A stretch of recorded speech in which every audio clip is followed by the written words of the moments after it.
the new year may be good or bad, depending on what the outcome is.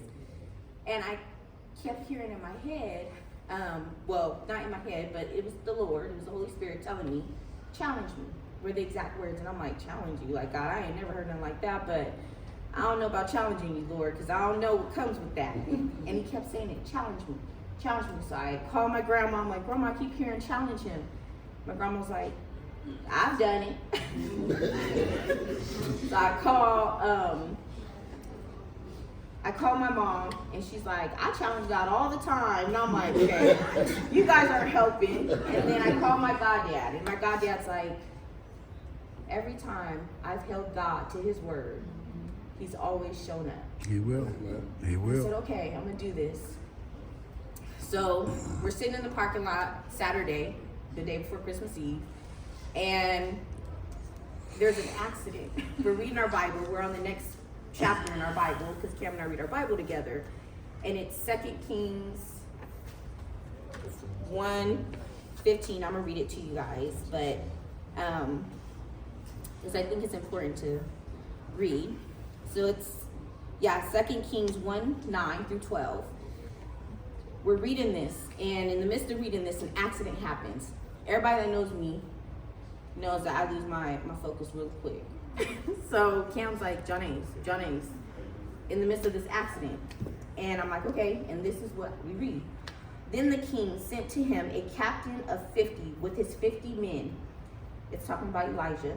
So he went up to him, and there he was, sitting on top of a hill. And he spoke to him, Man of God, the king has said, come down.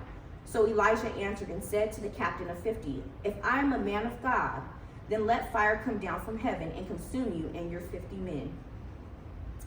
And fire came down from heaven and consumed him and his 50. Then he sent to him another captain of 50 with his 50 men, and he answered and said to him, Man of God, thus hath said the king, come down quickly. So Elijah answered and said to them, if I am a man of God, let fire come down from heaven and consume you and your 50 men. And the fire of God came down from heaven and consumed him and his 50.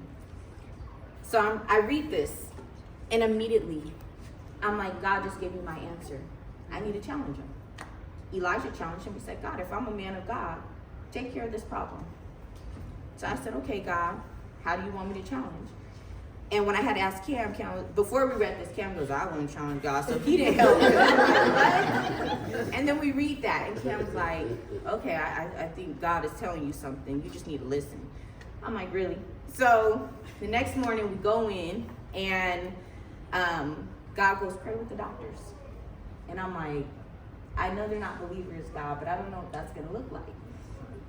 He's like, pray with them. So I'm like, okay. I get out the car, holding Cam's semen. I'm like, this is weird.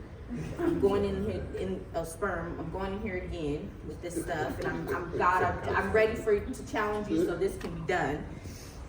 And as soon as I get in, the doctor's like, you're gonna be my first. Now, originally on Friday when they had seen me, they told me, we don't know what order because he's totally booked. And God, again, said the first will be last and the last will be first. I was his last patient on Friday, and he saw me first on Sunday. So he goes, pray with the doctors. And I said, God, if you really want me to, make a way.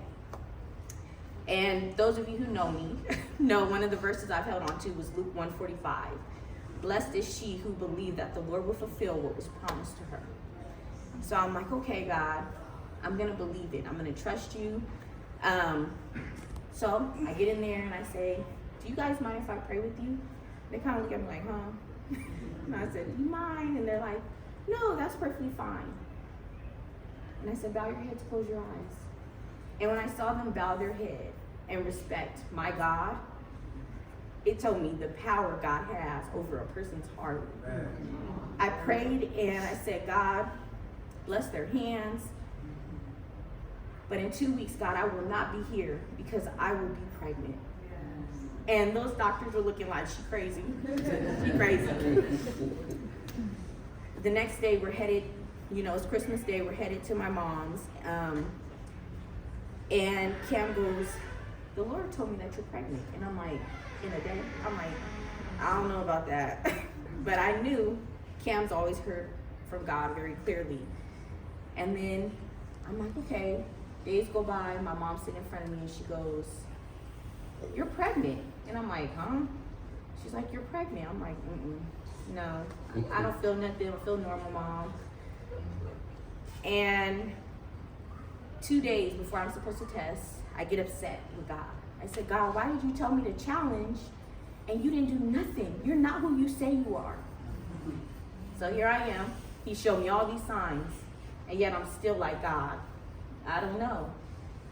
God goes, "No, girl, go to sleep." He puts me to sleep, y'all. He was sick of me. He was like, "You're not listening. I'm showing you I'm here. It's in my timing. Just trust me." I fall asleep because he clearly put me to sleep. Then I wake up and I'm, still my emotions.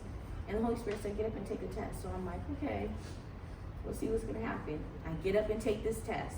And not even, it takes 2 minutes usually to show pregnant. It took 30 seconds. And those 2 pink lines came up and I just... All right now. I broke down. I was like, God, this can't be real. And I'm like, God, this has got to be a joke.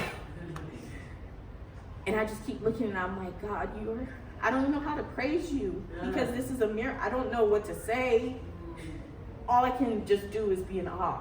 Thankful. So fast forward, we go to the doctors and they're like, "We don't know if it's ectopic, meaning it's in your tube. We don't know if it's in your tube or in your uterus. So we're gonna have to wait a couple weeks." So something that was supposed to be exciting now has turned into concern.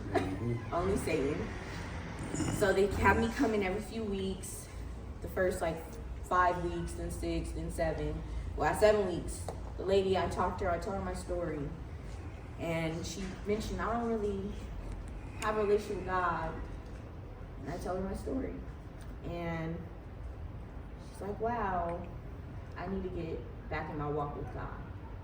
And I said, "Yeah." And so she goes, "Do you want to see your babies?" And I said, "Huh?"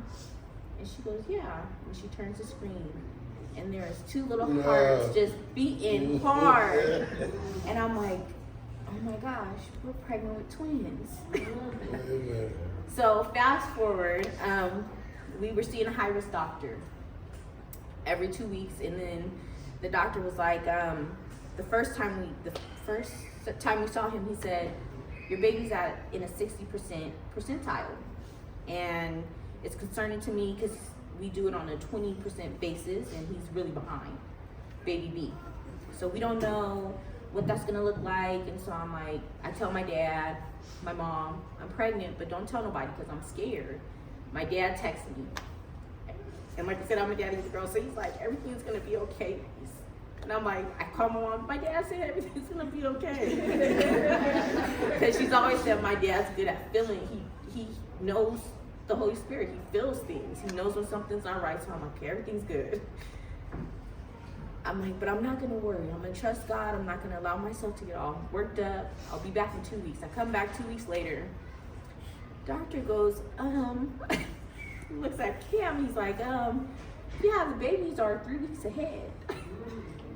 So from hearing my baby was behind to now, both my babies are 3 weeks ahead. So wait another 2 weeks. Go back. "Yeah, you guys got some big babies. They're still ahead." And I'm like, wow, God. So here we are, and it's nothing but God's blessing.